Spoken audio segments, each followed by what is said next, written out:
In a dramatic escalation, Israel launched powerful airstrikes on Damascus, targeting the heart of the Syrian military infrastructure and delivering a bold message to both enemies and allies.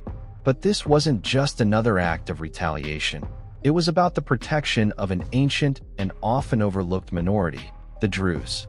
What unfolded in the skies over Syria has implications far beyond the Middle East. Let's uncover the full story. This move follows months of tension between Israel and Syria's interim government under Ahmed al-Sharaa. Despite recent warming ties with the U.S., Sharaa's Islamist-leaning leadership has drawn criticism from Israel, which claims that Syrian forces are either enabling or directly involved in the violence against the Druze. But who are the Druze?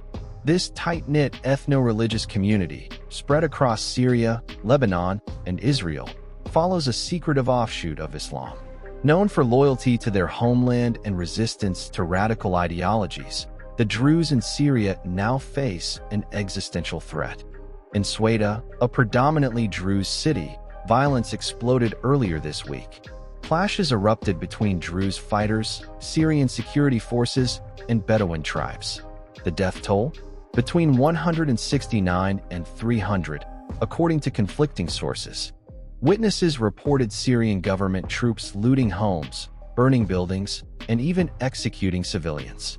Israeli officials, including Defense Minister Israel Katz, pledged full support for the Druze. "We will operate vigorously," he declared, until the forces that attacked the Druze withdraw completely. Meanwhile, the U.S. response was measured. Secretary of State Marco Rubio called it a complicated misunderstanding, urging restraint. U.S. Syria envoy Tom Barak echoed calls for a ceasefire, demanding accountability for all parties involved. As the violence intensified, Israeli Druze citizens took matters into their own hands. Dozens breached the border fence, joining their besieged relatives in Syria. Prime Minister Netanyahu called for calm, asking his citizens to let the military handle the situation. With failed ceasefires and growing distrust, the humanitarian crisis in Sweda continues. Some Druze leaders reject peace talks, calling for total liberation. President Sharaa's promises to protect minorities ring hollow in the face of mounting casualties.